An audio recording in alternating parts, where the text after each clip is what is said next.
गणेशोत्सव अवघ्या काही दिवसांवर येऊन ठेपला असून बेळगाव शहरात बाप्पाच्या स्वागतासाठी जोरदार तयारी सुरू झाली आहे। संपूर्ण शहरात उत्साहाचं वातावरण असून गणेश मूर्ती कार्यशाळा गजबजू लागल्या आहेत। मूर्तिकार आपापल्या कलाकृतींमध्ये रमून बाप्पाचे विविध रूप साकारत आहेत। कोल्हापूर व पेण येथून प्लास्टर ऑफ पॅरिसच्या मूर्ती मोठ्या प्रमाणावर विक्रीसाठी बेळगावमध्ये दाखल झाल्या आहेत। मात्र यंदा पर्यावरणपूरक शाडू मातीच्या मूर्तींनाही नागरिकांचा चांगला प्रतिसाद मिळताना दिसत आहे।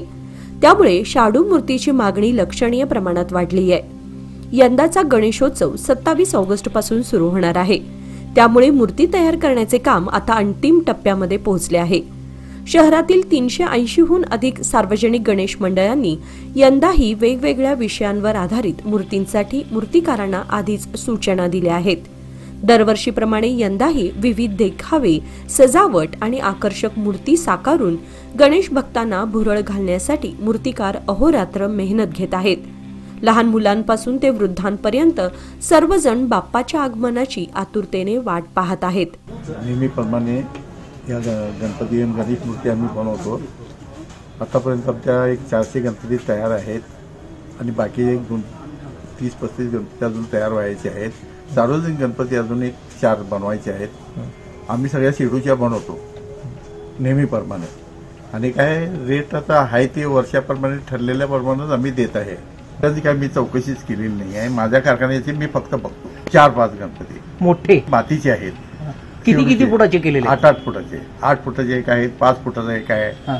बाकीचे 2 आहेत ते 10 फुटाचे आहेत। घरगुती गणपती 500 दरवर्षी 500 करताय ना? 500 असतात। 400-500 गणपती आमचे तयार करतो। मग आतापर्यंत म्हणजे किती दिवस लागणार गणपती पूर्ण व्हायला? सगळे नाही, आता संपत आलेले आहेत। अनेक 15 दिवसाचं आमचं काम आहे। कलरचं काम चालू आहे।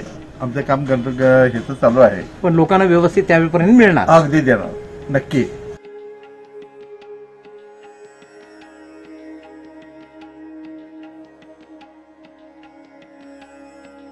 आपलं नाव? संदीप गोपाळ कुंभार। यंदा सार्वजनिक गणेश मंडळाचे किती गणपती तुमचे? आता एक 16-17 पर्यंत आहे। काय वेगळं पण आहे यंदा गणपती? वेगळं पण म्हणजे असं नवीन मग दरवर्षी नवीनच असतात। नवीन स्केच वगैरे असतात त्या टाईपमध्ये।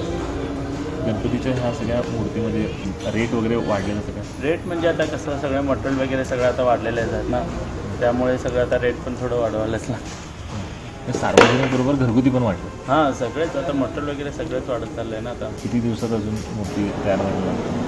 आता तर उरले तर 26 दिवस उरले आहेत। त्याच्या आधी एक 7-8 दिवस आधीच मूर्त्या वगैरे जाणार। त्याच्या आधी सगळं आता कम्प्लीट करावं लागणार। तुमच्याकडं सार्वजनिकचे कुठे कुठे जातात गणपती? आता बाहेर जातात। इचलकरंजी, तिथून कोपाळ, परत इतर आजूबाजूला असं खेडेगाव वगैरे।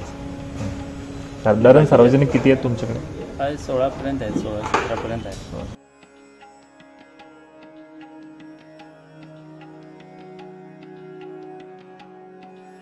हे गणपती करायला आम्ही कामाला येतो आणि मोठे गणपती चालू आहेत। चैतन कुंभारकडे आम्ही कामाला येतो। काम करत असताना काय आनंद मिळतो तुम्हाला? काय नाही, जरा चांगलं वाटतंय गणपतीचं काम करायला। त्यासाठी आम्ही आता झालं 4 वर्ष आता असं एक 16-15 फिनिशिंगचं काम आहे आमचं। बरं, असं लांबी ओढून घासकाम करून फिनिशिंगचं काम करतो। कुठून घेऊन जातं गणपती? आता हे सगळे जाते इचलकरंजीला जातात, परत बेळगावचे पण थोडे। ओके।